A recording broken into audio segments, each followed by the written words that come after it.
반갑습니다. 요한복음 3장 22절부터 3장 마지막까지를 읽겠습니다. 요한복음 3장 22절. 이후에 예수께서 제자들과 유대 땅으로 가서 거기 함께 유하시며 세례를 주시더라.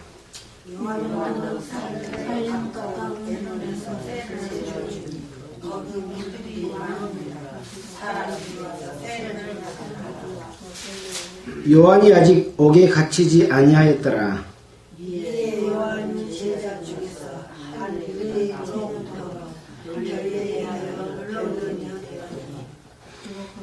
저희가 요한에게 와서 가로되 라삐어 선생님과 함께 요단강 저편에 있던 자 곧 선생님이 증거하시던 자가 세례를 주매 사람이 다 그에게로 가더이다. 요한이 대답하여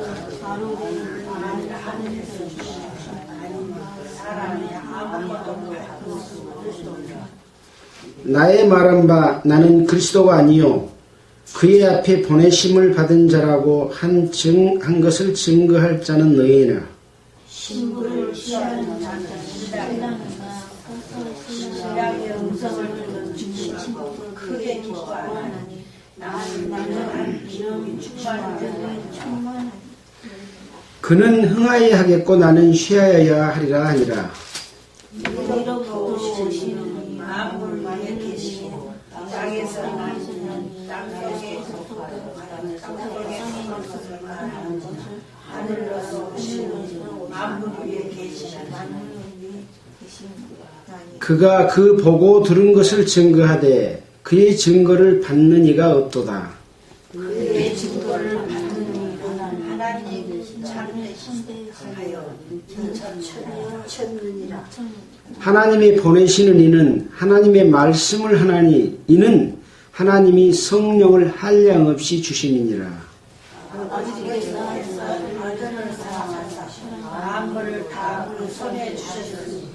36절은 함께 읽겠습니다.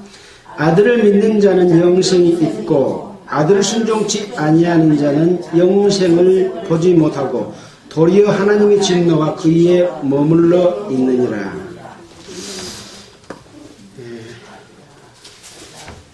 오늘은 요한복음 3장 22절 이후의 말씀을 함께 읽었습니다. 예수님이 이 땅에 오셨다고 하는 것은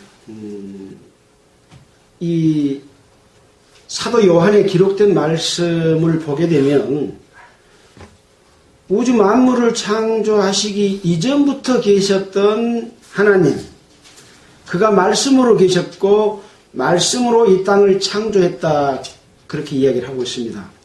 그래서 창세기에 보면 하나님이 가라사대 빛이 있으라 하시며 빛이 있었고 하나님 보시기에 좋았더라.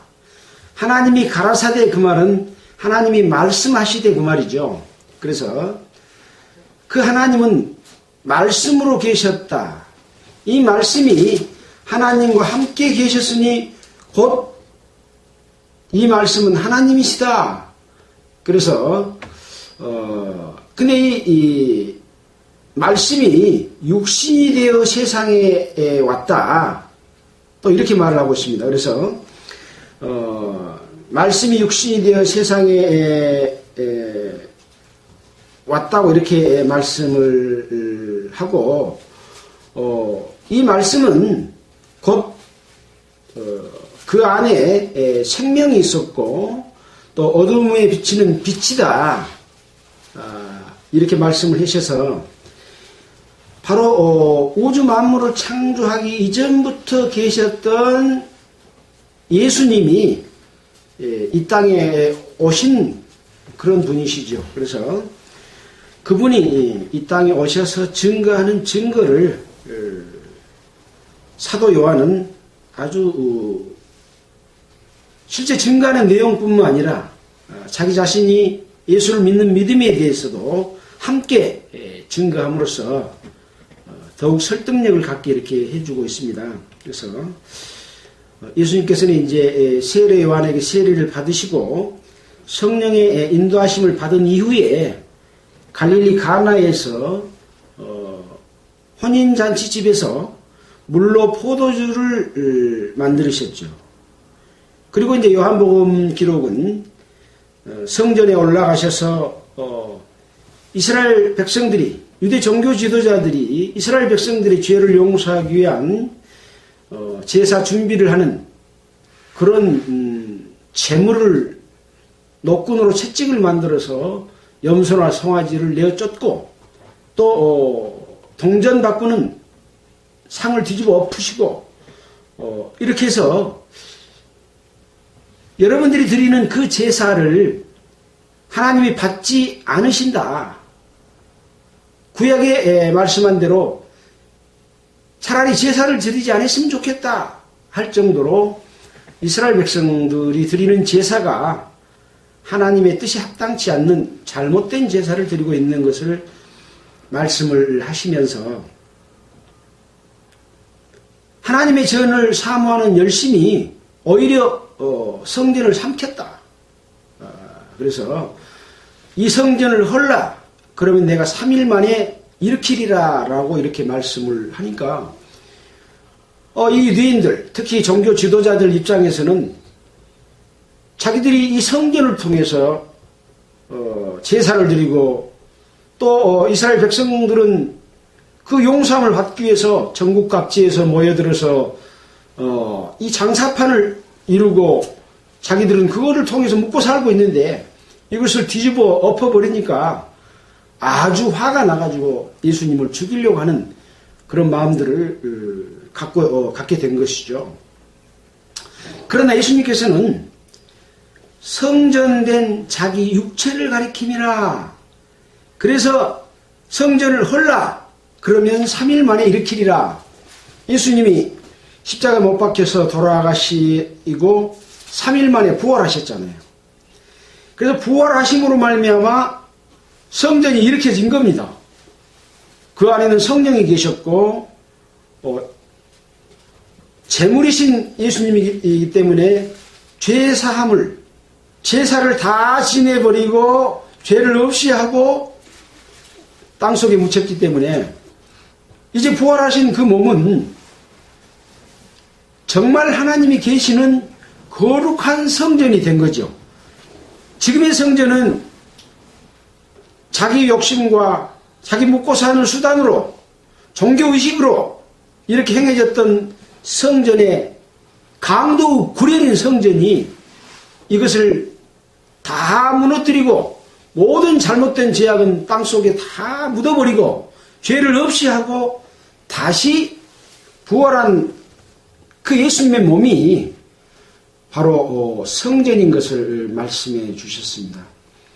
만약 이스라엘 백성들이 이것을 알았다면 얼마나 감사하게 생각을 했겠습니까? 자기들이 드리는 제사는 그동안에 지은 죄만 용서를 받을 수 있었잖아요. 근데 예수님이 드리는 제사는 한 번 제사를 드리고 그 효과는 영원히 이제 히브리서에 나와 있는 말씀과 같이 염소와 송아지 피로 아니하고 오직 자기 피로 영원한 속죄를 이루셨느니라 하는 제사를 완성해 불고 이제 주님의 거룩한 몸 안에서 삶이 어떤 것인가에 대해서 이제 계속해서 어떻게 살면 하나님과 동행하는 삶이고 하나님을 기쁘시게 하는 삶이고 영광스러운 삶이고 나중에 하나님께서 우리에게 주시고자 하는 그 거룩한 그 잔치에 상급을 받을 수 있는 그러한 자로서 살아갈 것인가 하는 것에 대해서 쭉 기록을 하고 있거든요. 특히 서신서에서는 사도 바울이 이런 걸 많이 기록하고 있잖아요. 이렇게 해서 이제 성전을 붓고 진짜 성전이 무엇인 것을 알려주셨습니다. 그런 이후에 이제 지난주에 보았던 3장의 시작이 되는데 이 3장에서는 그동안에는 포괄적인 전체 부분을 설명하는 내용이었다고 한다면 이제 각 개인을 향해서 어떻게 하면 구원을 받을 수 있는지 니고데모와의 대화를 통해서 그것을 드러내 보여주셨습니다. 니고데모는 유대인의 관원으로서 밤에 예수님께로 왔습니다. 왜 그랬냐 하면 니고데모가 보니까 이 예수님께서 하신 행하심을 보니까 하나님께서 함께 하시지 않으면 이런 행사를 할 수 없고 이런 기적을 행할 수가 없다는 것을 니고데모가 믿어졌기 때문에 예수님을 만나서 이제 자기가 궁금해하고 있는 그것을 물어보기 위해서 왔거든요. 근데 하나님께서는 예수님께서는 이 니고데모의 마음을 다 알고 바로 질문으로 들어갑니다. 말씀을 해주십니다. 네가 진실로 거듭나지 아니하면 하나님의 나라를 볼 수 없다. 그렇게 이야기를 했습니다. 그러니까 니고데모가 사람이 이렇게 장성하고 이렇게 늙었는데 어떻게 어머니의 뱃속으로 들어갔다가 다시 나올 수가 있습니까? 이런 반문을 했죠. 어떻게 보면 거듭난다고 하는 것이 무엇인지를 모르기 때문에 당연한 말이죠. 거듭난다 말은 무슨 말입니까? 2번 태어난다 그 말입니다. 한 번은 어떻게 태어나요? 어머니 뱃속에서 아기로 태어나는 거예요. 그러면 장성한 뒤에는 어떻게 태어나요? 왜? 그 말씀을 했는데 니고데모는 그 말이 무슨 말인지 모르기 때문에 어떻게 어머니 모태에 들어갔다가 다시 날 수 있습니까? 그러니까 예수님이 참말로 내한테 말한 뒤 물과 성령으로 나지 아니하면 하나님의 나라에 들어갈 수 없느니라. 육으로 난 것은 육이요 성령으로 난 것은 영이다. 이렇게 이야기했습니다. 네가 육신으로 태어나서 이렇게 성장했지 않냐? 그것은 육신이다. 육신은 언젠가는 죽어 멸망하고 없어질 것이다. 그런데 성령으로 태어난 것은 영이기 때문에 죽지 않고 썩지 아니할 것이기 때문에 죽지 않고 썩지 아니할 기업을 받을 수 있는 것이다. 이런 의미를 이제 뒤에서 설명하지요. 그래서 이것을 기이 여기지 말아라. 바람이 불면은 어디서 왔다 어디로 갔는 줄 알지 못하는 것처럼 성령으로 난 자들은 다 이러하다. 바람이 불어서 지나갔는데 바람을 안 보여. 근데 바람의 흔적이 있잖아요. 나무가 흔들리고 또는 심하면 태풍이 불게 되면 가지가 부러지기도 하고 이런 바람의 흔적이 있는데 성령으로 난 자들은 다 이러니라. 그러니까 말씀이 내게 임해서 왔는데 그 성령은 안 보여. 그게 내 속에다가 죄사함을 다 이루어주시고 평안을 주시는, 기쁨을 주시는, 감사함을 주시는 그것이 흔적으로 싹 남아서 성도들이 하나님의 자녀로 태어나는, 믿지 못한 자들이 하나님의 자녀로 태어나는 이런 말씀을 해주신 것이요. 그래서 물과 성령으로 태어난다 하는 것은 세례 요한이 물세례를 줬잖아요. 그건 회개의 세례잖아요. 근데 회개를 하고 예수 그리스도께로 가면 예수님께서는 성령의 세례로서 우리의 마음속에 죄사함을 믿게 해주시고 하나님의 자녀로 삼아주시고 하나님의 자녀로 인쳤느니라 그렇게 해주시잖아요.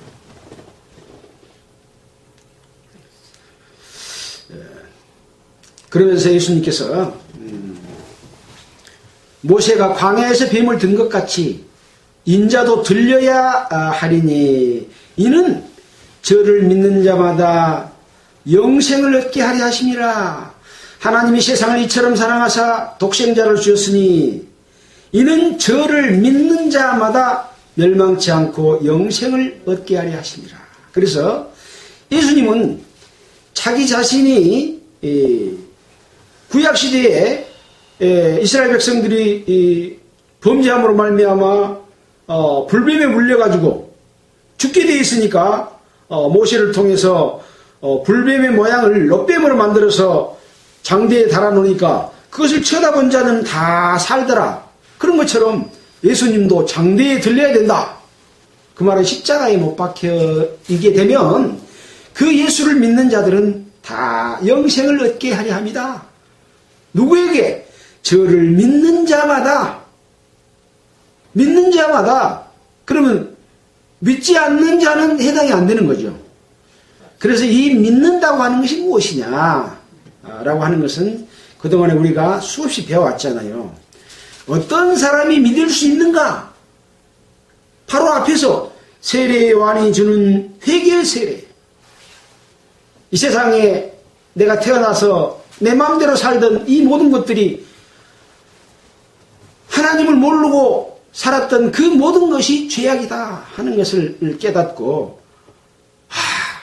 잘못했습니다. 하나님 용서해 주십시오.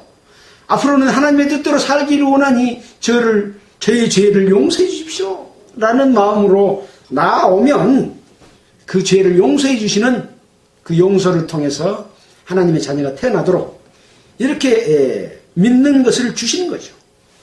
그러면 믿어지는 거죠. 그래서 그런 사람은 멸망치 않고 영생을 얻게 하려 하십니다. 그래서 하나님이 예수님을 이 땅에 보내신 것은 세상을 심판하려 하는 것이 아니라 저로 말미암아 구원을 받게 하려 합니다 라고 말씀을 하시면서 그 다음에 어떤 말씀하시냐? 저를 믿는 자는, 예수를 믿는 자는 심판을 받지 아니하는 것이요. 뭐 때문에 심판을 받습니까? 죄 때문에. 근데 예수를 믿으면 심판을 받지 않는다. 근데 믿지 아니한 자는 하나님의 독생자의 이름을 믿지 아니함으로 벌써 심판을 받은 것이다. 아직 죽어서 하나님 앞에 가지도 않았는데 벌써 심판을 받은 것이다. 이렇게 이야기를 하고 있습니다. 그래서 이 심판이라고 하는 것은 앞으로 올 심판이지만 지금 믿지 않으면, 믿을 만한 때 믿지 않으면 사형 선고 받은 사람이나 똑같다 그 말입니다. 왜 그렇습니까? 그 다음에 나옵니다. 19절에 그 정죄는 이것이니 곧 빛이 세상에 왔으되 사람들이 자기 행위가 악함으로 빛보다 더 어두움을 사랑하기 때문에 예수를 안 믿는다. 그런 얘기죠. 그런 사람은 지금 못 믿으면 내일도 못 믿어요. 언제 자기가 죽을지 알겠습니까? 나는 죽기 전에 믿으란다. 근데 그런 사람은 하나님이 구원해 주시지 않아요. 믿게 해주시지도 않아요. 왜 그렇습니까? 하나님을 찾을 만한 때에 찾으라. 만날 만한 때에 만나라. 너는 네 잘못된 행실을 돌이키고 하나님께 나아오라. 그렇게 구약 성경에 말씀하고 있기 때문에 그렇죠. 그래서 이제 니고데모를 통해서 각 개인이 어떻게 하면 하나님의 자녀로 태어날 수 있는가? 심판을 받지 않고 그 구원을 받을 수 있는가에 대해서 설명을 해줍니다. 그래서 우리는 예수님이 이 땅에 오셔서 행하신 것을 이렇게 구체적으로 기록한 내용들을 보면 어떤 단계들이 있는 것 같아요. 이 과정을 통과하면 그 다음 과정이 오고 그 과정을 통과하면 그 다음 과정이 오는, 그래서 어느 한 순간에 하나님을 배척하고 삐뚤어지면 그 다음 거는 오지도 않아요. 그래서 기회가 주어졌을 때 하나님을 붙들어야 된다. 하나님 앞에 무릎을 꿇어야 된다. 구하라 그러면 주실 것이요. 찾으라 그러면 찾을 것이요. 문을 두드리라 그러면 열어주실 것이다 라고 하는 이 말씀들이 우리가 그동안에 마태복음, 마가복음, 누가복음을 통해서도 그런 사람들에게만 하나님께서 능력을 나타내 보여주셨고 구원해 주신 것을 알 수 있는 것, 이게 복음을 전해서 바로 죄사함을 가리키는 것보다 더 중요한 사실이라는 것을 우리는 너무나 아주 실감하면서 정확하게 배웠습니다. 또 그것을 우리 마음속에 가지고 다른 사람을 전도할 때도 그냥 예배당에 나오고 바로 예수님이 당신 죄를 용서했다고 하는 것을 가리킨 것이 아니라 어떤 마음의 자세를 갖는가 하는 것부터 시작되게 하는 전도의 방법, 이것이 올바른 정도다. 그렇지 않으면 머리로만 알고 마음으로 안 이루어져. 그런 거죠. 순서를 넘겨뛰어 버리면. 그래서 반드시 이런 과정이 중요한 것을 우리는 또 요한복음 1장, 2장, 3장을 통해서 다시 한번 그것을 확인하게 되는 겁니다. 자, 그래서 악을 행하는 자마다 빛을 미워하여 빛으로 오지 아니하나니 이는 그 행위가 악한 행위가 드러날까 하며 반대로 진리를 쫓는 자는 빛으로 오나니 이는 그 행위가 하나님 안에서 행한 것임을 나타내려 하심이라. 그래서 악한 사람은 악을 더 좋아하기 때문에 빛을 미워한다. 그러나 진리를 쫓는 자, 하나님의 뜻을 따르려고 하고 우주 만물의 섭리에 따라서 올바른 삶을 살고자 하는 자는 하나님 앞에 은혜를 얻을 수가 있다 하는 것들을 부드럽게 이렇게 설명을 해주신 그런 내용이 3장 21절의 말씀입니다. 자, 이제 22절부터는 3장 1절부터는 지금 예루살렘에 올라가서 있었던 그런 내용이죠. 어디 나오냐면 2장 13절에 보면 유대인의 유월절이 가까운지라 예수께서 예루살렘으로 올라가셨더니 성전에서 소와 양과 비둘기 파는 사람들이 돈 바꾸는 것을 보시고, 이렇게 예루살렘에 있었던 일이잖아요. 지금 니고데모하고 이야기하는 것까지. 그런데 이제 이후에 예수께서 제자들과 유대 땅으로 가서 거기 함께 유하시며 세례를 주시더라. 이제 예루살렘에서 유대 땅으로 왔습니다. 예루살렘, 지도를 보면 예루살렘이 있고 유대. 예루살렘과 유대는 가깝죠. 가까운 곳입니다. 유대 땅으로 가서 거기에 함께 제자들과 함께 유하시며 세례를 주시더라. 여기서 이 세례는 아마 이 성령의 세례를 의미도 하고, 아마 또 성령을 받으신 분들이, 받은 자들이 물세례도 받았는지 하는 것은 여기 기록상으로서는 짐작만 할 수 있는 그런 내용이고, 확실한 것은 성령의 세례를 주셨다고 하는 거죠. 자, 23절에 보면 요한도 살렘 가까운 에논에서 세례를 주시니, 요한도 세례를 줬습니다. 세례 요한이 세례를 주는 거죠. 그러면 살렘 가까운 에논이 어디입니까? 지도를 한번 보겠습니다. 에논, 살렘 가까운 에논에서 세례를 줬다 그랬잖아요. 그러니까 이 유대하고 에논하고는 좀 거리가 있죠. 예수님은 유대에서 세례를 주고 세례 요한은 에논에서, 살렘 가까운 에논에서 세례를 주니 거기 물들이 많음이라. 이 요단강 근처이기 때문에 그 주변에 물이 많았던 모양입니다. 많은 사람들이 와서 세례를 받더라. 요한이 아직 옥에 갇히지 아니하였더라. 이제 나중에 요한은 옥에 갇히게 되죠.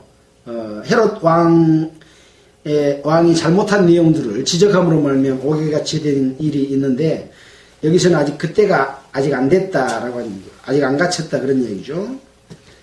이에 요한의 제자 중에서 한 유대인으로 더불어 결례에 대하여 변론이 되었더니, 이제 세례 요한이 세례를 주는데 한 유대인이 와가지고 이 제자들과 어떤 결례, 아마 유대인의 결례라고 하면 뭐 할례랄지 또 세례를 어떨 때 줘야 되는지 이런 부분 때문에 아마 이렇게 좀 의견이 좀 있었던 모양입니다.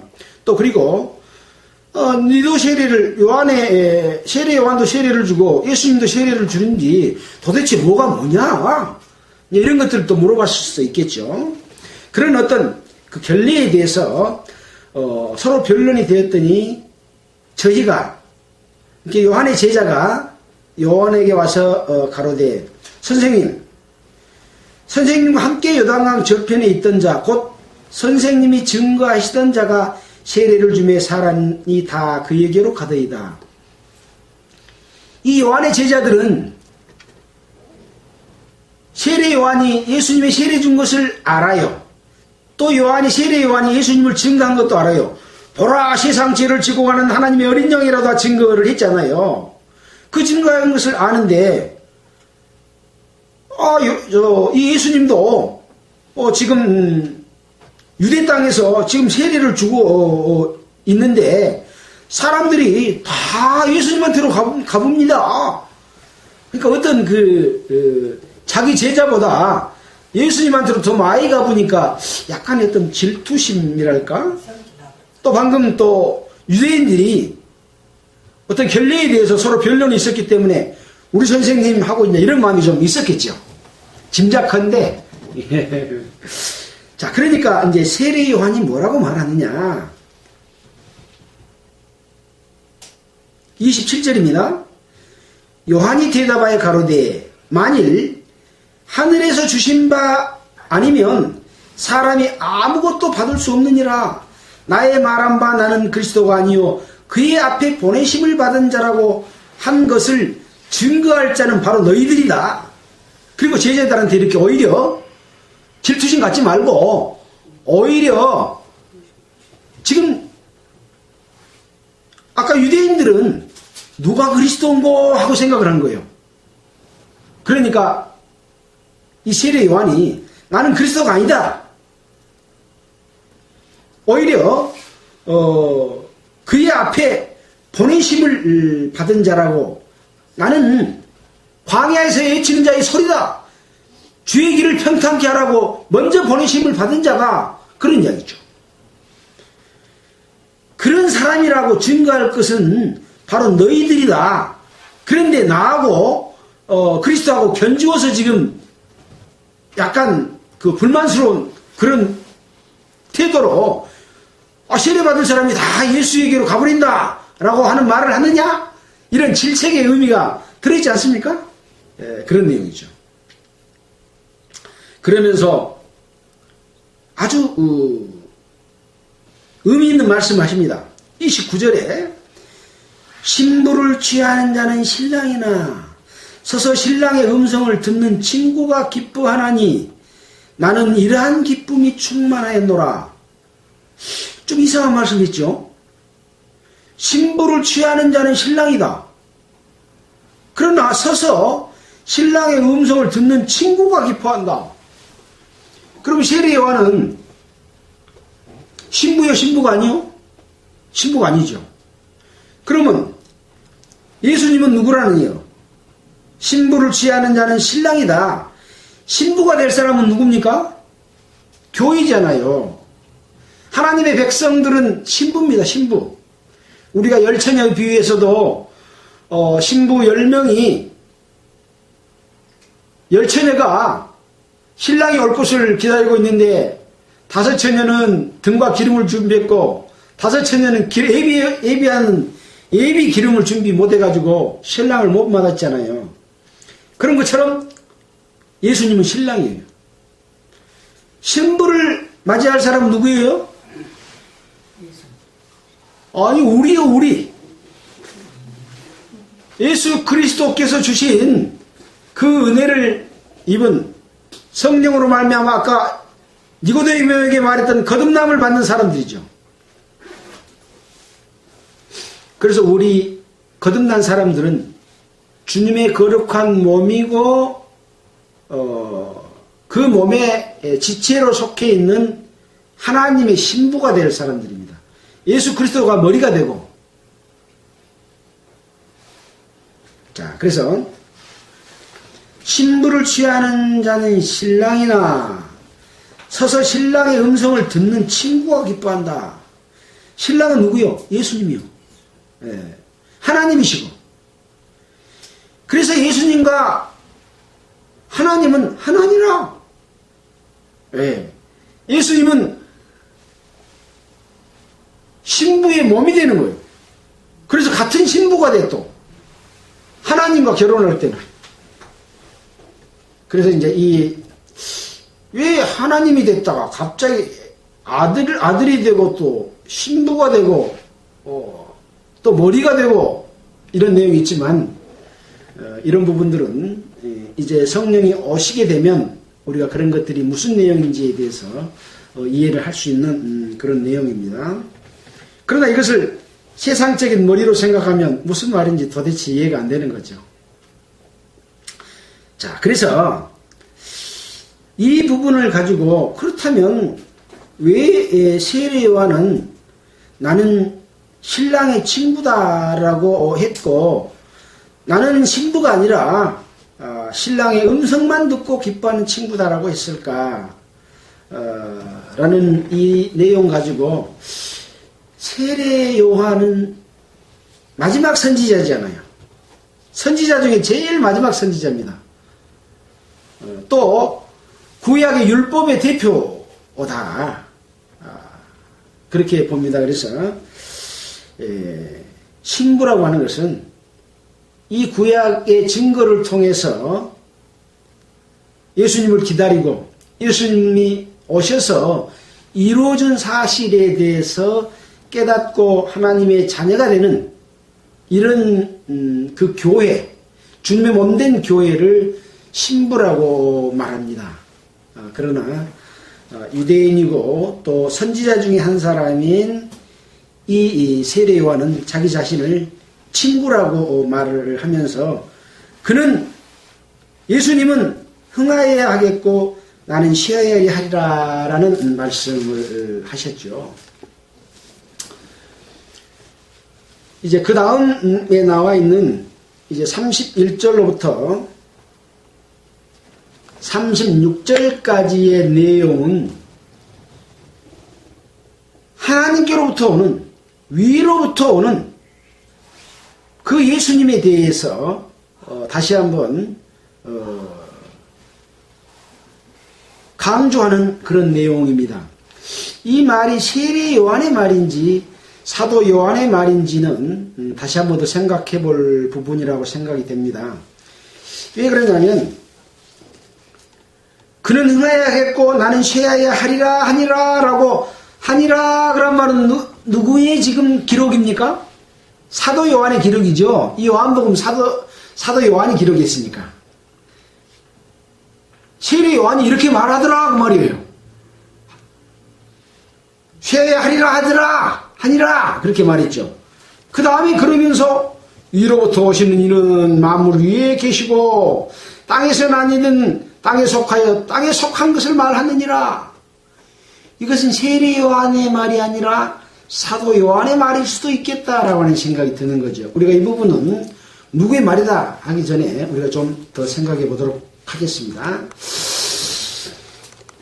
자, 위로부터 오시는 이는 누굽니까? 예수님이죠.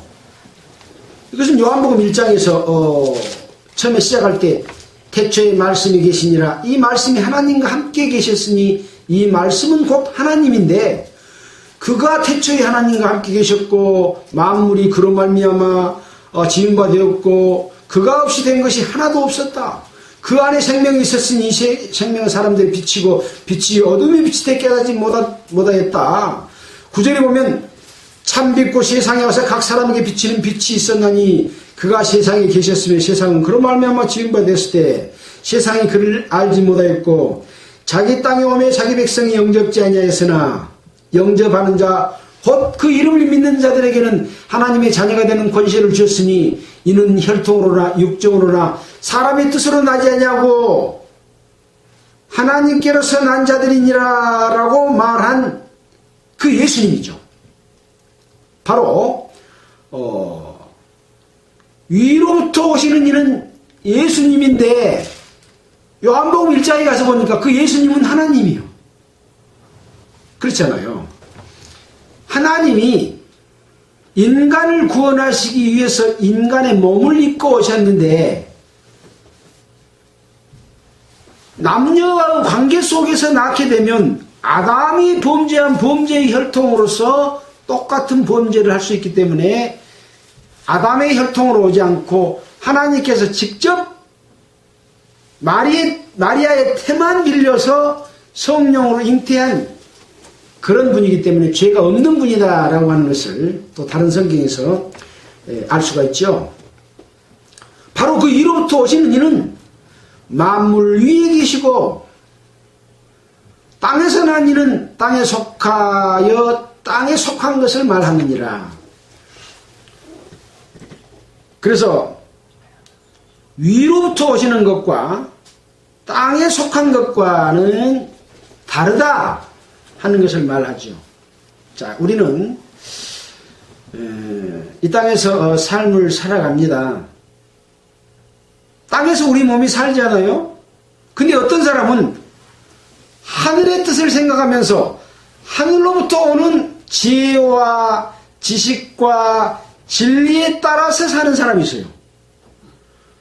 어떤 사람들은, 대부분의 사람들은 이 땅에서 얻는 지혜와 지식과 과학과 상식으로 또는 관례와 간섭대로 살아가요.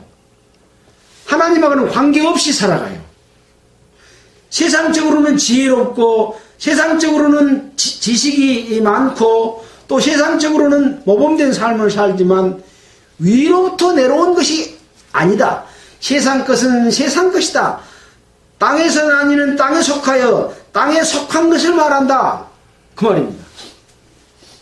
자, 그런데 하늘로서 오시는 이는 만물 위에 계시나니 그가 그 보고 들은 것을 증가하되.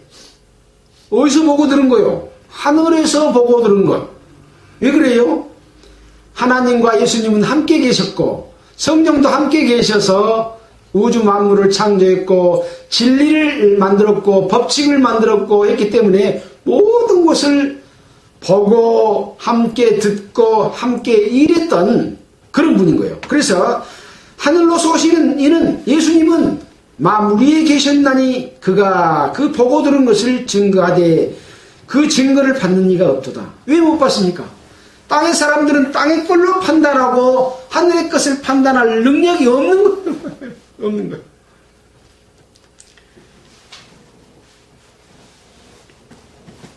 그래서 많은 사람들은 그것 증거를 보고도 믿지 못하는 그러한 일들이 일어난 겁니다. 33절을 볼까요?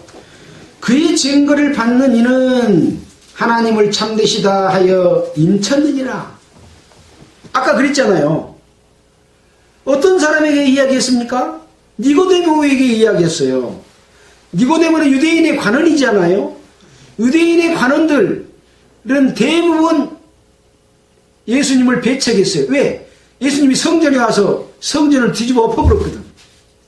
그리고 자기들을 향해서 마태복음, 마가복음, 누가복음에 보면 독사의 자식들이다. 너희는 마귀의 자식들이다. 너가 아버지 마귀에게서 났으니 마귀의 행사를 한도다. 이렇게 말하니 좋아하겠습니까? 이 사람들은 하나님을 믿는다고 하면서 하나님을 믿지 않고 자기들의 생각과 오히려 하나님께서 주신 법을 그대로 믿지 않고 지그들 방식대로 더 만들고 세칙과 예규들을 만들어서 엉뚱하게 하나님의 방법이 아닌 사람의 방법으로 섬기고 그러면서 자기 욕심들을 채우고 살았다는 거죠. 그러니 그 증거를 받겠습니까? 그 증거가 뭡니까? 예수님이 이 땅에 오셔서 나타내는 증거가 뭐예요? 기적이요, 기적. 소경이 눈을 뜨게 하고 귀머거리에 귀를 열어주고 귀신을 쫓아내고 안진뱅이를 일으키고 죽은 자를 살려내는 기적을 행하면 와, 죄 있는 사람은 저런 기적을 행할 수가 없다. 하나님께로 오시지 아니하면 그런 일을 할 수 없삼나이다 라고 니고데모가 조금 전에 말했잖아요. 니고데모처럼 예수님을 믿을 수 있는 마음이 있으면 배척을 안 하고 받아들여요. 그래서 그의 증거를 받는 이는 하나님을 참되시다, 하나님을 진리시다 하여 하나님께서 이는 내 아들이다 성령으로 딱 인쳐주십니다. 그러면 성령이 우리 마음속에 오셔서 우리를 더욱더 하나님의 진리 가운데로 하나님의 뜻을 알고 하나님의 선을 알고 하나님께 기쁘시게 한 삶이 무엇인지를 알고 하나님께 영광 돌린지 일이 무엇인지를 알고 하나님 앞에 거룩한 신부로 사는 삶을 성령께서 우리를 인도해 주십니다. 그래서 성령을 통해서 우리에게 나타나 보이시는 증거, 그것은 어디서부터 오는 증거요? 위로부터 오는 것. 땅의 것은 뭐요? 사람이 만들어 놓는 것. 성경 말씀을 가지고 자기들이 구전을 만들어 오히려 구전으로 율법을 파해버려. 예수님이 그렇게 말씀하시잖아요. 너희들은 하나님을 믿는다고 하면서 하나님의 뜻대로 하지 않고 오히려 너희의 구전으로 하나님의 율법을 어겼다. 그렇게 이야기하고 있거든요. 그래서 하나님께로부터 오는, 위로부터 오는 것이 무엇인가 하는 부분에 대해서 우리는 서신서를 통해서 이미 공부했지 않습니까? 네. 그래서 몇 군데만 오늘은 찾아보도록 하겠습니다. 자, 고린도전서 4장 7절을 한번 볼까요? 고린도전서 4장 7절.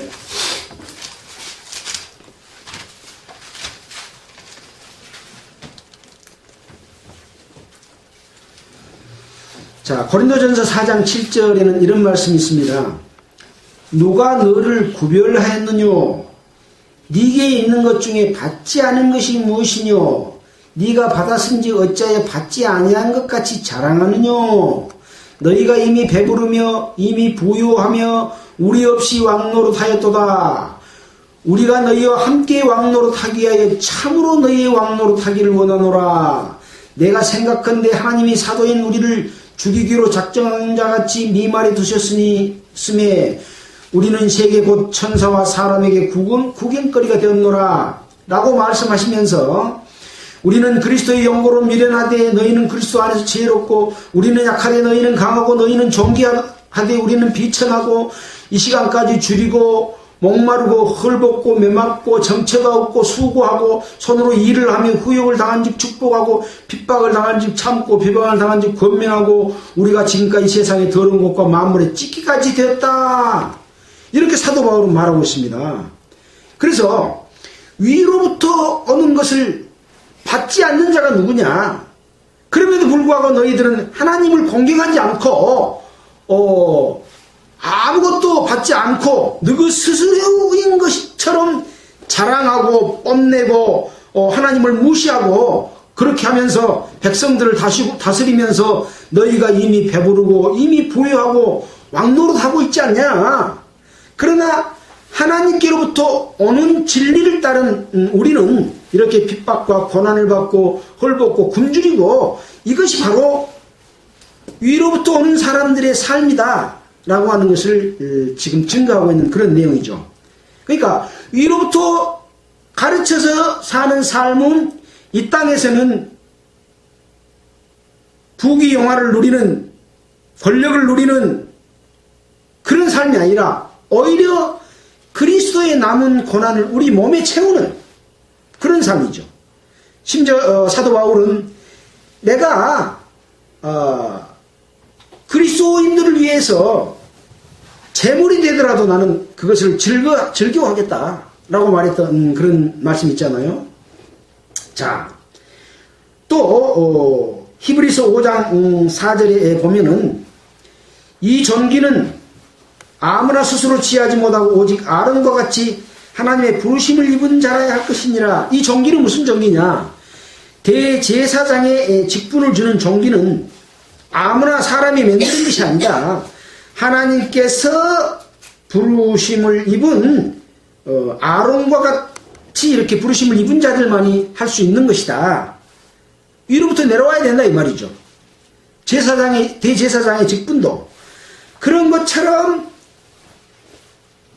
예수님도 이와 같이 그리스도께서 대제사장 되심도 스스로 영광을 취한 것이 아니요 하나님께서 멜기세덱의 반차를 쫓는 대제사장이라 칭함을 받았다. 예수님께서 이 땅에 오셔서 대제사장, 역할을 하신 것은 바로 하나님께서로부터 오는 그러한 칭함을 받은 것이다. 또 에베소서 1장 3절로 14절에 보면 1장 3절에 보면 찬송하리로다 하나님 곧 우리 주 예수 그리스도의 아버지께서 그리스도 안에서 하늘에 속한 신령한 복으로 우리에게 복 주셨다라고 말하고 있습니다. 어디서부터 오는 거예요? 하늘로부터 온 복. 반대는 뭐예요? 세상으로부터 오는 복. 배부르고 부유하고 왕노릇하고 또 즐기고. 그러나 하나님께서 주신 복은 위로부터 온 것은 무엇이냐? 복 주시되 우리로 사랑 안에서 그 앞에 거룩하고 흠이 없게 하시는 거예요. 거룩하고 흠이 없게 하시는 거예요. 세상 것으로 즐거워하는 것이 아니라. 그 다음에 예수 그리스도로 말미암아 자기의 아들들이 되게 하시는 복이요. 위로부터 내려온 복은 또 우리에게 거저 주시는 바 그 은혜의 영광을 찬미하게 하는 그러한 것이 위로부터 아버지께로부터 그리스도 안에 속한 자들에게 신령한 복으로 주는 복이다. 그러니까 어째요? 위로부터 오는 복하고 땅에서부터 오는 복하고 같아요? 틀려요? 완전히 틀린 거예요. 완전히 틀린 거예요. 그래서 땅에 속한 것과 하늘에 속한 것에 대해서 또 야고보서는 또 뭐라고 이야기하고 있습니까? 야고보서 3장 13절을 한번 보겠습니다. 야고보서, 히브리서 다음에 야고보서죠. 야고보서 3장 13절에는 이런 말씀이 있습니다. 제목은 뭐라고 되어 있냐면 위로부터 오는 지혜. 그래가지고 너희 중에 지혜와 총명이 있는 자가 누구뇨? 그는 선행으로 말미암아 지혜의 온유함으로 그 행함을 보일지니라. 그러나 너희 마음속에 독한 시기와 다툼이 있으면 자랑하지 말라. 진리를 거스려 거짓말하지 말라. 이러한 지혜는 위로부터 내려온 것이 아니요 세상적이요 정욕적이요 마귀적이니 시기와 다툼이 있는 곳에는 요란과 모든 악한 일이 있다. 그러나 오직 위로부터 난 지혜는 성결하고 다음에 화평하고 관용하고 양순하며 긍휼과 선한 열매가 가득하고 편벽과 거짓이 없나니. 편벽은 뭡니까? 편벽. 한쪽으로 지나치게 기울어지는 것이 편벽입니다. 편벽하고 거짓이 없나니 화평케 하는 자들은 화평으로 심어 의의 열매를 거두느니라. 그러니까 앞에 세상적이요 정욕적이요 마귀적인 것은 서로 다투고 빼앗고 질투하고 다툼을 일으키는 이런 것을 세상 것을 얻기 위해서 그렇게 싸우는 것이지만 오직 위로부터 온 것은 예수 그리스도의 은혜로 말미암아 거저 주심으로 받는 그 은혜로 말미암아 이루어진 것이기 때문에 성결하고 그 다음에 화평하고 관용하고 양순하고 긍휼히 여기는 긍휼을 받았기 때문에 긍휼히 여기는 마음이 있는 거고 또 선한 열매를 맺고 한쪽으로 치우치는 편벽하지 않고 거짓이 없다. 이렇게 다른 것이다. 그래서 우리는 지금 위로부터 오는 지혜와 지식과 부어주심으로 살아가는지 아니면 세상 것과 같은 것으로 살아가는지를 자기 자신을 한번 살펴보면서 이 요한복음에 기록되어 있는 3장 1절에서부터 36절까지의 내용 속에서 니고데모를 통해서는 어떻게 해야 거듭날 수 있는지에 대해서 1대1로 이렇게 말씀을 해주셨고 또 이제 세례 요한과 예수님에 대해서 그 세례를 비교하면서 말씀하는 가운데서는 이제 세례 요한은 나는 쉬어야 하겠고 예수님은 흥하여야 된다라고 말씀하면서 위로부터 하나님께로부터 만물 위로부터 오시는 그 예수님이 이 땅에 주는 것은 세상 것과 다른 것이다 라고 하는 부분을 이렇게 말씀해 주셔서 우리가 사는 예수 믿는 그러한 삶은 이 땅의 차원과 다르는 그런 것이라 하는 것을 말씀해 주신 겁니다. 그래서 그 증거를 받는 이는 하나님을 참되시다 하여 인쳤느니라. 하나님의 보내시는 이는 하나님의 말씀을 하나니 이는 하나님의 성령을 한량없이 주심이니라. 그래서 우리 입에서 나오는 말이 하나님의 보내신 이는 하나님의 말씀을 하나니 예수님은 하나님께로부터 보고 들은 것 하나님께서 명하시고 말씀하신 뜻을 이루는 것처럼 우리도 그리스도 안에 있는 자들은 하나님의 말씀을 해야 된다. 왜? 이는 하나님이 우리 속에 성령을 한량없이 주시기 때문이다. 36절에 아버지께서 아들을 사랑하사 만물을 그 손에 주셨으니 아들을 믿는 자는 영생이 있고 아들을 순종치 아니하는 자는 영생을 보지 못하고 도리어 하나님의 진노가 그 위에 머물러 있느니라. 머물러 있느니라. 언제든지 심판을 받을 수밖에 없는 상태에 있다 라고 하는 것이죠. 그래서 우리는 이러한 말씀을 통해서 자기 자신의 그 하나님과 관계 속에서 내가 어떠한 위치에 있는가를 살피고 또 내가 전도해야 될 대상자들이 어떤 하나님을 어떻게 믿고 있는가, 또 예수님을 어떻게 믿고 있는가, 성경에서 말씀하시는 이러한 마음 상태에서 참으로 하나님 앞에 두려움과 떨림과 회개를 통해서 하나님 앞에 나오도록 해주는 그러한 전도를 우리는 해야 될 것이다 라는 생각을 갖습니다. 오늘은 이렇게 요한복음 3장 마지막까지 내용만을 보도록 하겠습니다. 1시간이 됐는가 조금 못 됐는가 모르겠습니다. 아무튼 우리가 성경에 기록된 말씀은 중요하지 않는 말씀이 하나도 없습니다. 그래서 우리는 항상 성경 속에 있는 말씀을 그냥 대충 넘겨버리고 내가 성경을 5도 그랬니 10도 그랬니 몇십 도 그랬니 그걸 자랑할 게 아니고 그 말씀이 나에게 어떻게 확실하게 깨우쳐졌고 그것이 나에게 생명을 주고 그것이 나에게 삶이 되고 있느냐. 딴 사람 가르치지 말고 누가 그렇게 말한 게 그렇더라가 아니고 성경에서 성령께서 깨우쳐 주시는 깨우침으로 항상 말씀에서 하나님이 직접 해주시는 말씀에서 우리가 은혜를 받을 때 이것은 어느 누가 그렇지 않아? 할지라도 아니야. 하나님께서 나에게 주신 말씀이야. 이렇게 확신을 갖기를 바랍니다. 기도드리겠습니다. 하나님 아버지 감사를 드립니다.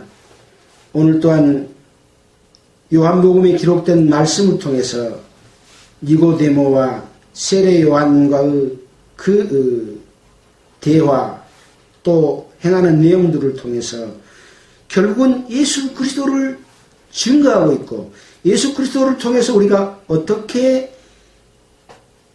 하나님의 자녀로 되는 인침을 받는 속죄함을 받아서 성령을 받게 되는지에 대해서 알게 됐고 그 영광은 이 땅의 것과 다른 하늘로부터 오는 영광과 거룩함과 영원히 없어지지 않는 것이라고 하는 것에 대해서 깨닫게 됐습니다.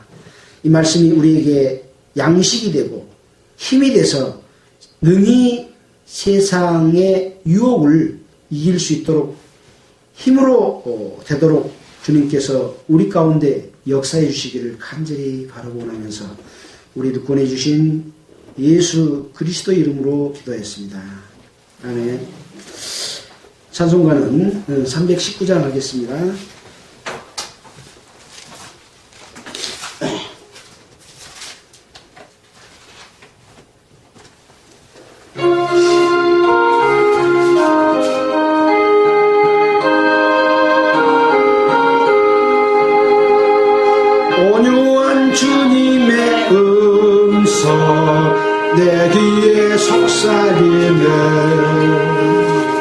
내 마음 문을 두드리니 왜 주님을 피하느냐.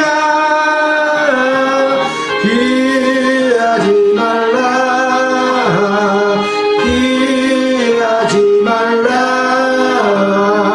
우리가 곁길로 피해도 맘속에 오시리. 심판날 당할 때 주님을 못 맞을 준비해. 맘속에 주님을 영접하라. 주 영접하라. 사랑의 주 예수 책이 이 땅에 내려오사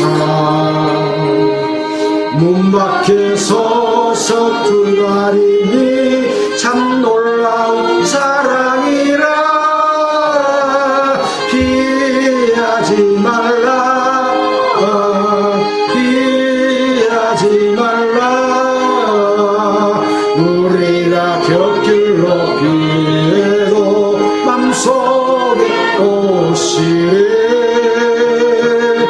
심판날 당할 때 주님을 못 맞을 준비해. 맘속에 주님을 영접하라. 주 영접하라. 주님이 부르는 음성 널 받아주시느니 죄버린 내게 임하시사 끝까지 널 도우시네. 피하지 말라 피하지 말라. 우리가 곁길로 피해도 맘속에 오시네.